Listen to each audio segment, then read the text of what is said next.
Hi, Principals Leadership 2. This is Mrs. Brown, and we're on week 6. Our activity this week is SMARK, and there's 3 different learning concepts that I want you to get out of this activity, which is moral independence, positive versus negative peer pressure, teamwork, and group dynamics. The goals for this week are to recognize the strength of both positive and negative peer pressure, to learn to work as a team in spite of other pressures, and clarifying challenges that can arise even with an obvious group goal in mind.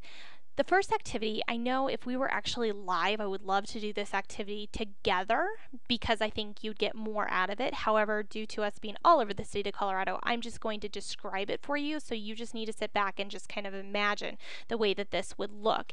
And with this activity, I just want you to know that teams compete to gain members to try to get the opposing team to smile or laugh. A humorous way to challenge the ability of individual teens or students or whatever is to have them stand their ground. And this exercise also requires strength as a team. Although this activity sounds simple, the process and the discussion that follows also can address real life situations, which is what I'm going to ask you to do.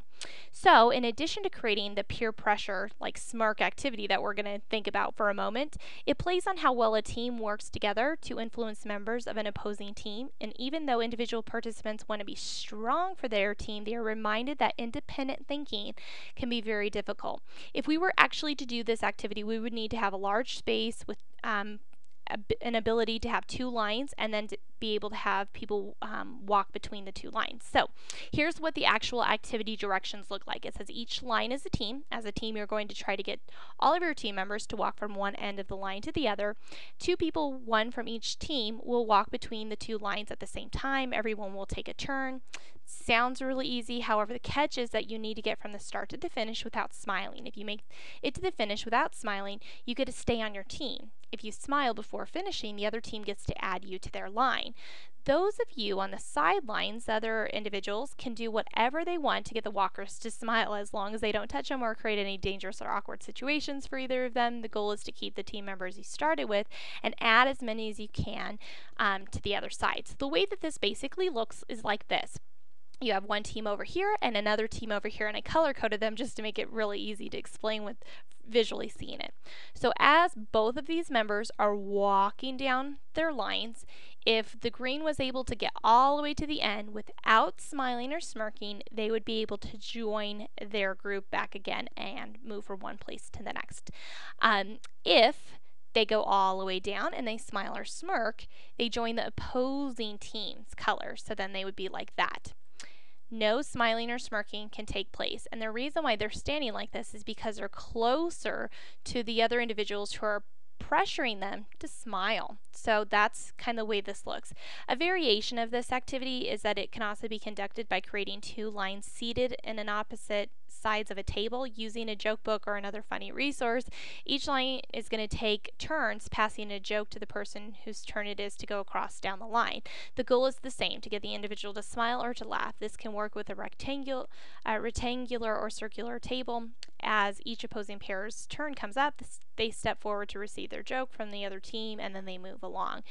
And I have kind of like a video demonstration of this. It's similar, but it's not exactly the same, but the thought is the same as far as the pressure. So let me go ahead and show that to you now.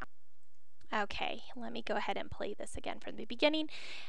There are individuals standing on kind of like a really long log with a big strings on the side, so it's kind of like a swing. And as you just saw just a moment ago, let me rewind that just a bit, there are individuals over here who are singing happy birthday, who are cheering, who are laughing, who are trying to do everything that they can in their power to get these individuals to fall off this log.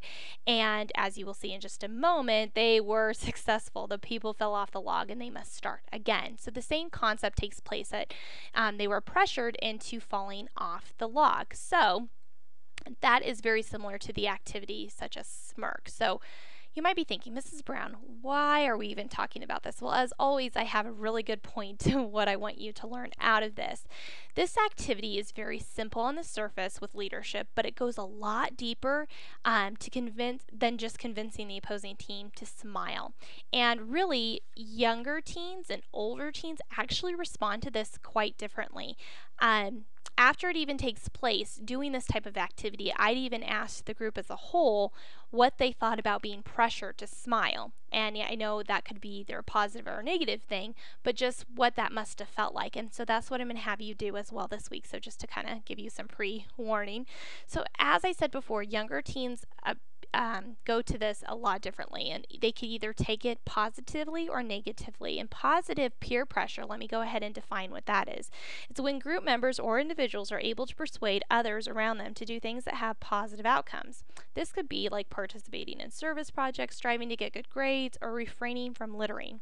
However, the opposite, negative peer pressure, is when group members or individuals persuade others around them to do things that have negative outcomes, such as joining a gang, drinking, driving, cheating, or skipping school.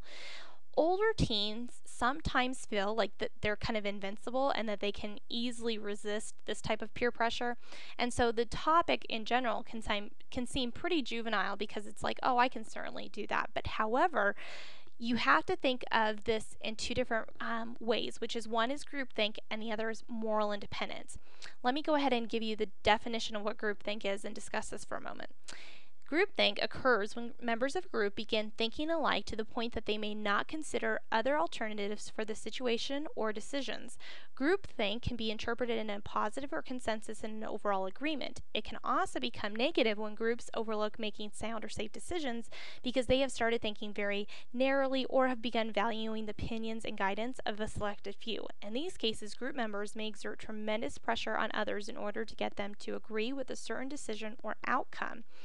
So that's that. Now, the second one is moral independence. So these two are opposites of each other. And this is when members of a group are still fully capable of acting as individuals, even in the context of highly pressured group situations.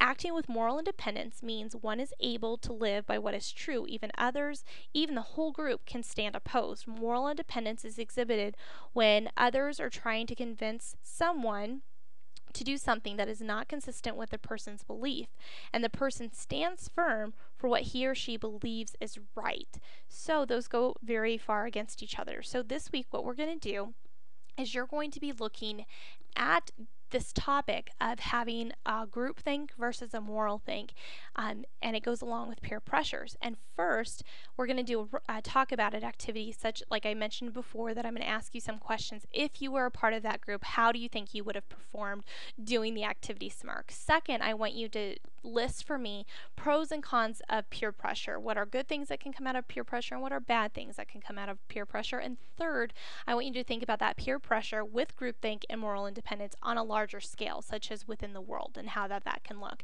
So please see all of this in Blackboard, and as always, you know you can ask me any questions at any time, either by phone or by email. So I hope you guys have a great week. Let me know if you need anything.